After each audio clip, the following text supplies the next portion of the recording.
Good morning to all of you. आज हम class शुरू करने जा रहे हैं प्रीपोजिशन के साथ में। बहुत सारे स्टूडेंट का ऐसा है कि थोड़ा इंग्लिश में पढ़ाइए, क्योंकि वो इंग्लिश मीडियम में तो थोड़ा उनको प्रॉब्लम आती है। मैं यहाँ पर उन्हें बताना चाहूँगा कि I will give examples in English also and I will utilize bilingual I will go. So today without any delay we are starting our preposition. This is our fifth part and we have already completed 4 parts. So if you are new on this channel, so kindly prefer all these 4 parts and later on see or watch this fifth part. Today we are starting our preposition. First preposition is same, isn't it? The sale is finished.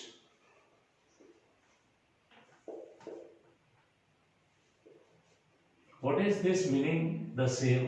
The sale. This is not a verb. ये यहाँ पर क्या है? Preposition है। मतलब preposition that कि वो आपकी जो सेविंग है वो फिनिश हो चुकी है। ठीक है, तो यहाँ पर क्या है, ये सेविंग के साथ में यूज होता है ना। अब my all saves is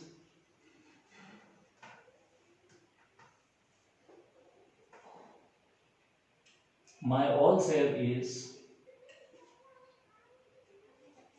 spent. Spent का मतलब होता है खर्च हो जाना, कि मेरी जो भी सेव है वो स्पेंड हो चुकी है। Now next sentence with saving, my all saving is spent during the emergency के दौरान क्या हुआ, मेरी सारी सेविंग जो है वो खत्म हो गई। तो इन दोनों का मतलब एक जैसा होता है, पर बस फर्क ये है कि ये थोड़ा आईएनजी फॉर्म है इसका, और ये इसका जो है वो डायरेक्ट प्रीपोजिशन है। वैसे ये आईएनजी फॉर्म तो है, पर ये प्रीपोजिशन है, ये वर्ब का फॉर्म नहीं है। वर्ब भी होती है सेव, ऐसी बात नहीं है, पर वो सिर्फ हेल्पिंग वर्ब की जगह आए तो ही होती है। जैसे यही सेविंग जो है इसके बाद में आती, इसका मतलब कुछ और होता। ठीक है, ही इज सेविंग मनी, तो वहां पर वो जो है वर्ब का काम करती। यहाँ पर सिंस का मतलब होता है से, जब काम शुरू होता है तब से। ठीक है, तो मैं यहां पर लिख सकता हूं कि I am an English teacher since 2011। तो ये ईयर को इंडिकेट करने के लिए सिंस। पहले भी बताया मैंने, सब्जेक्ट और ऑब्जेक्ट के बीच में प्रीपोजिशन जो क्या करती है, संबंध बताती है। क्लियर है? तो ये ध्यान रखने का है कि प्रीपोजिशन का काम जो होता है सब्जेक्ट और ऑब्जेक्ट के बीच में क्या करती है, संबंध बता देती है।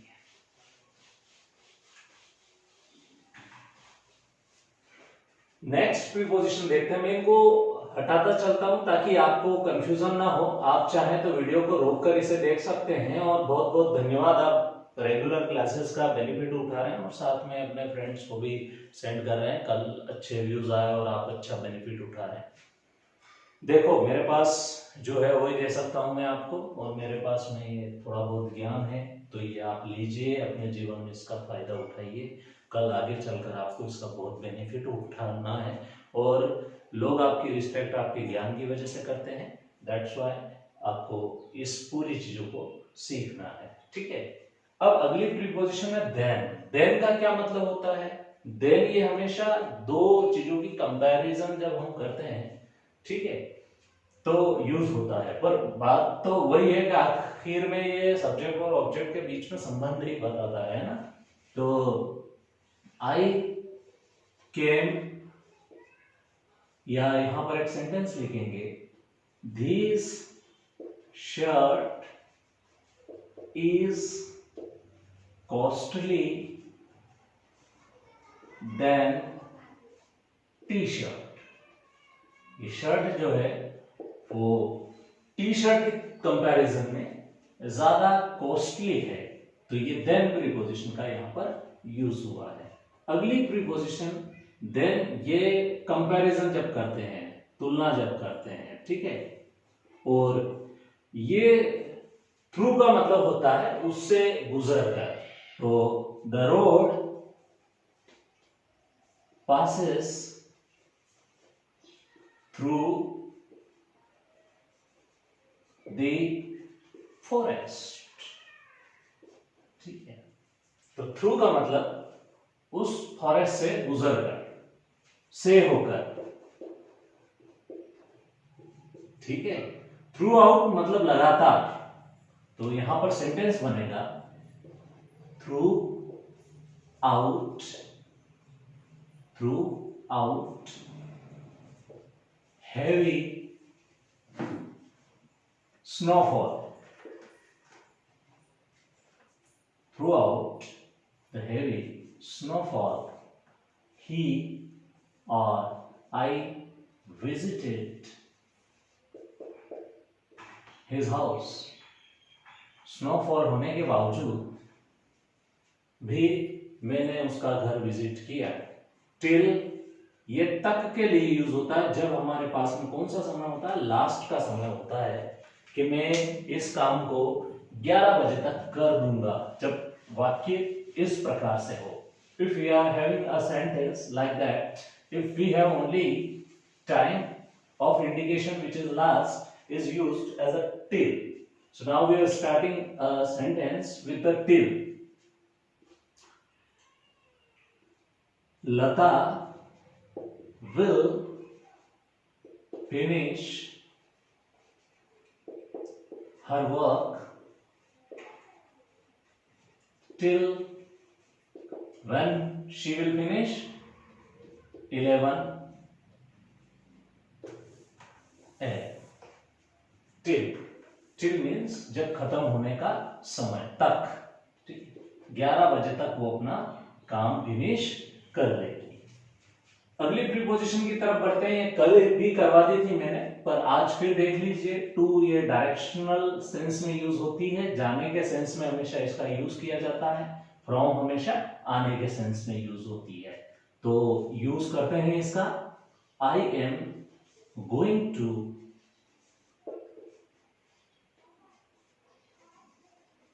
Delhi, isn't it? Now this is the full stop. अब क्या हम आगे चलेंगे तो छोटी छोटी चीजें भी बड़े ध्यान से देखेंगे कि फुल स्टॉप कहाँ लगाना। आपको पंक्चुएशन की भी एक क्लास लूंगा मैं।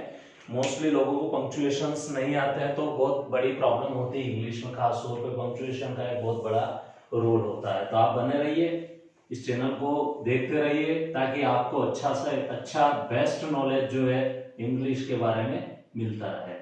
और हम स्पोकन की प्रैक्टिसेस भी करवाएंगे और साथ ही साथ बीच बीच में हम प्रैक्टिस सेशन भी रखेंगे कॉम्पिटिटिव इंग्लिश के लिए। अब अगली प्रीपोजिशन देखो, इसमें थोड़ा सा एक बहुत बड़ा कंफ्यूजन होगा आपका। बहुत जगह आपने टुवर्ड्स देखा होगा और बहुत सारी जगह आपने टुवर्ड, बस इतना ही देखा होगा, ये एस नहीं देखा होगा। तो मैं बता दूं आपको, जो ब्रिटिश इंग्लिश है उसमें एस भी यूज होता है, जो अमेरिकन इंग्लिश है उसके अंदर एस का यूज नहीं किया जाता है।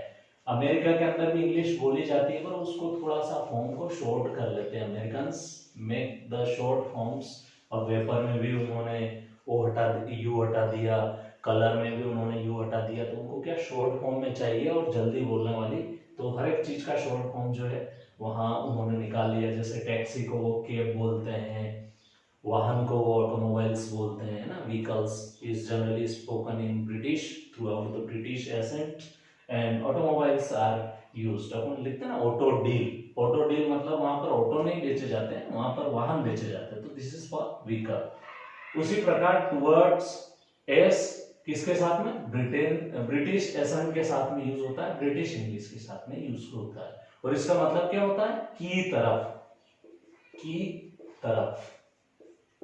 अगर मुझे बोलना है कि मैं रतलाम की तरफ जा रहा हूं, मैं बेसिक पॉइंट नहीं बता रहा हूं कि जा कहां रहा हूं, पर बस एक डायरेक्शन बता दिया, तो टुवर्ड्स यूज होता है। और रतलाम जा रहा हूं तो टू यूज होता है। आई एम गोइंग टूवर्ड्स इंदौर। अब इंदौर की तरफ जा रहा हूं, इंदौर जा रहा हूं नहीं जा रहा हूं ये इसमें डिफाइन नहीं है, ठीक है। इंदौर की तरफ जा रहा हूं, कहीं पर भी जा सकता हूं मैं इंदौर की तरफ। अब अगली प्रीपोजिशन है थैंक टू। थैंक टू मतलब ये धन्यवाद देने के संदर्भ में यूज होती है, जैसे thank to mister Joshi for his contribution, ठीक है। तो ये आप थैंक्स टू के बाद में ये ऑब्जेक्ट लिख दिया, किसके लिए। अब इसमें आप सोच रहे होंगे इसमें सब्जेक्ट तो है नहीं, तो सब्जेक्ट इसमें क्या है, साइलेंट रहता है। जब कभी थैंक यू बोलते हैं तो वो सिर्फ थैंक यू नहीं होता है, आई थैंक यू, ये पूरा सेंटेंस है, ठीक है। तो ये पूरा सेंटेंस ये है, इसमें सब्जेक्ट ये है।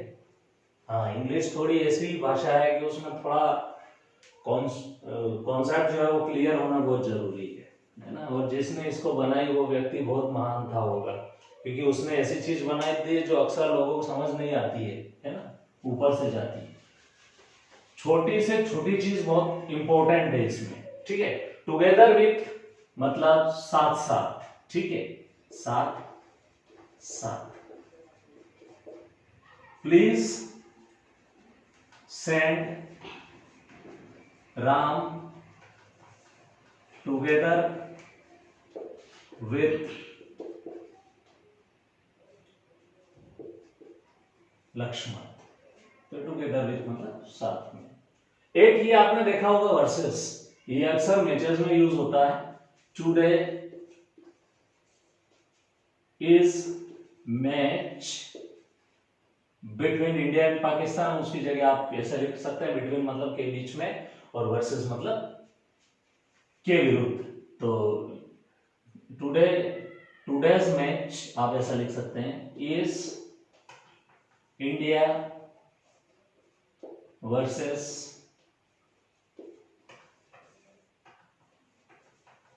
बांग्लादेश, ठीक है।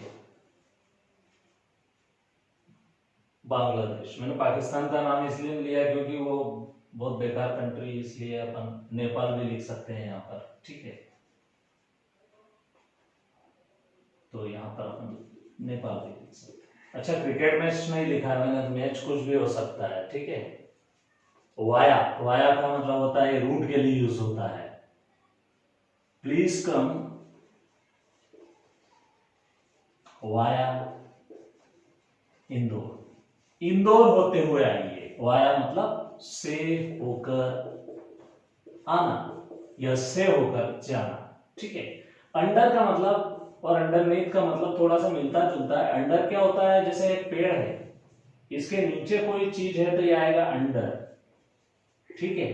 पर अगर इससे लगी हुई कोई चीज है, जस्ट इससे टच में है और फिर नीचे, तो अंडरनीथ आएगा। जैसे cat is sitting under the tree, तो अंडर सही है, ठीक है। पर जब तकिया होता है वो आपके गर्दन के नीचे होता है, तो उसमें बहुत ज्यादा नीचे नहीं होता है, तो आप वहां पर क्या लिखोगे, pillow is underneath my head. Pillow is, pillow is underneath my head. बड़ा थोड़ा सा फर्क है, ये अंडरनीथ आपने शुरुआत में बीनीथ पढ़ा था, उससे मिलता जुलता है। अनलाइक, अनलाइक का मतलब होता है जो अब तक किसी से मैच ना हुआ हो। अनलाइक मीन्स न्यू, बिल्कुल नया, पुराना नहीं। लाइक मतलब की तरह, जो पहले हो चुका हो अपने जीवन में, ठीक है। सो दिस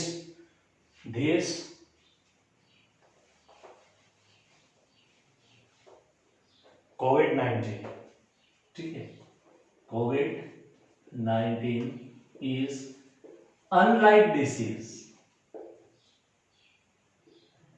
अनलाइक डेंजर भी लिख सकते हैं, खतरा, ऐसा खतरा जो जिंदगी में कभी नहीं देखा हो, है ना।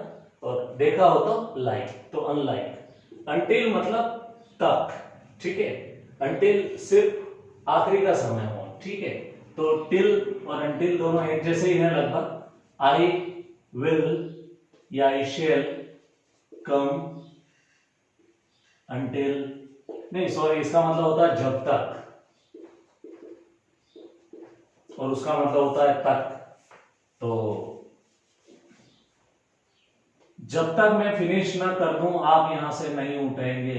तो until I finish don't go, किसी को प्रोहिबिटेड करते हैं कि जब तक मैं मेरा काम नहीं कंप्लीट कर दूं तो आपको जाना नहीं है। आपको याद हो रामायण देखी हो आपने, तो उसके अंदर क्या हुआ था, जो बाली लड़ने के लिए गया था एक राक्षस से गुफा के अंदर, तो सूर्य को बोल के गया था कि जब तक मैं नहीं आऊं तब तक यहीं रहना है आपको, ठीक है। उसने बोला था कि मैं फाइट खत्म नहीं कर दूं तब तक तुमको यही रहना है। तो ये सेंटेंस परफेक्ट है। until I finish the fight don't go from here, ऐसा भी आगे सेंटेंस बना सकते हो आप। अब ये ऊपर के सेंस में, ठीक है। और ये अपॉन, ये थोड़ा दूरी वाली है, जैसे कि अब का मतलब तो ऊपर होता है, जैसे सेंसेक्स, ये मार्केट है, सेंसेक्स इज क्लोज्ड अप, ये वर्ब है। इन दोनों को फ्रेजल वर्ब ना मान लेना, ये वर्ब है और ये प्रीपोजिशन है, दोनों साथ में आ रहे हैं, पर ये यहां पर काम वर्ब का कर रही है, इसलिए closed up today.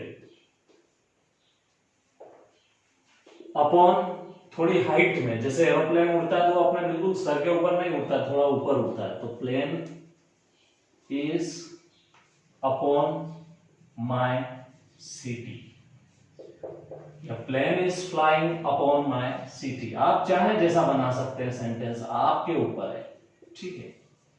Plane is flying upon my city, plane is flying upon my house, जैसा चाहे, जैसा सेंस देना चाहे।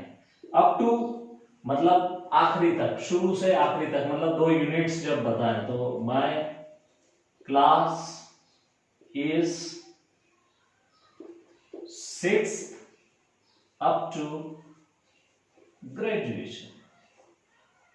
मेरी इंग्लिश की क्लास क्या क्या कवर करती है, 6 क्लास से लगाकर ग्रेजुएट जो हो चुके हैं, even the post graduate person, if he और she is unable to understand English language, he or she can prefer easily.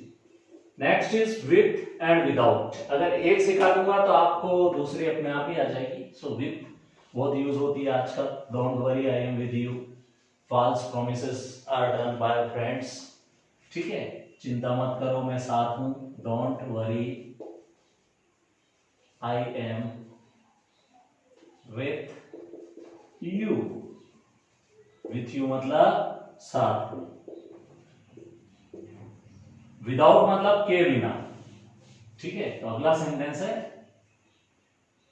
Sentence है I can't help you without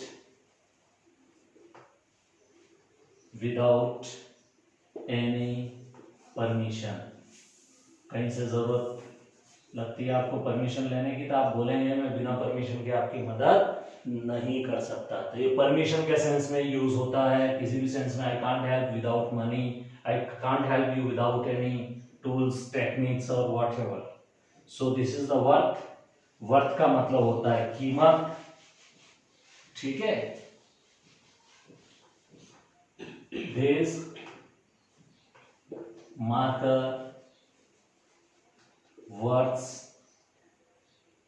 या this markers worth is 10 rupees. वैसे आता नहीं 10 rupees में, पर एक बात बता रहा हूं मैं, ठीक है, एग्जाम्पल पे 50 रुपीज। तो ये इसके वर्थ के सेंस में। आखिरी प्रीपोजिशन है कीमत। आप लिखते भी जाइए साथ साथ में। मान लो मैं लिखना भूल जाऊं किसी प्रीपोजिशन के आगे, तो आप क्या करिए, जो मैं बोल रहा हूं उसको लिखते जाइए आगे, ताकि आपके नोट्स में कोई प्रॉब्लम नहीं होगी। आप रोक लीजिए वीडियो थोड़ी देर, लिखना हो आपको तो विथ रिगार्ड टू, ठीक है। I would like to thank you, ये एक सेंटेंस सुना होगा, ठीक है। इसी सेंटेंस का अल्टरनेटिव विथ रिगार्ड टू, ठीक है। With regard to help me, I wish you the best. English के सेंटेंस चाहे जैसे बना सकते हो आप, अगर एक बार आपको उसकी सही फ्रेमिंग पता लग गई तो। जैसे मैंने सबसे पहले बताया था आपको कि ये सेंटेंसेस को सेंटेंसेस से जोड़ता है, कंजंक्शन की बात की थी, सेंटेंसेस को सेंटेंसेस से, फ्रेजेस को फ्रेजेस से, या वर्ड को वर्ड से जोड़ता है। तो आपको सबसे पहले तो कंजंक्शंस आने चाहिए। अगर प्रीपोजिशन आती है तो बेस्ट है आपके लिए कि आप चाहे जिस सेंस में, चाहे जिस डायरेक्शन में बात कर सकते हैं, चाहे जिस डायरेक्शन में सब्जेक्ट और ऑब्जेक्ट रखा हो उसकी बात कर सकते हैं। आपको क्वेश्चन वर्ड्स आते हैं जो मैंने ऑलरेडी बना चुका हूं मैं, तो आपको क्वेश्चन पूछना आता है और आपको टेंसेस आते हैं तो उत्तर देना आता है। अगर अब तक का जो अपना लगभग 17 या 18 क्लासेस हो चुकी है, या उसके अंदर अगर अभी तक की ग्रामर अगर आपने कवर कर ली, तो ये आपकी 100% हेल्प करेगी। चाहे इसमें एक्टिव पैसिव अभी नहीं हुए हैं, फिर भी you can be a good speaker of English language. First of all, what you need to do, I have stopped the practices of writing vocabulary because it's take a lot of time and student don't take interest. But आप एक vocabulary की book भी बना सकते हैं। तो ये आज अपनी प्रीपोजिशन फिनिश हो गई। कल मैं प्रीपोजिशन के ऊपर बहुत ही अच्छी अट्रैक्टिव प्रैक्टिसेस लेके आऊंगा, वो वीडियो जरूर मिस ना करें, क्योंकि वो आपको ये बताएगा कि आपको प्रीपोजिशन अब भी आई या नहीं आई। नहीं आई तो I can again you help out, so kindly be with me. Thank you so much for joining me. Thank you.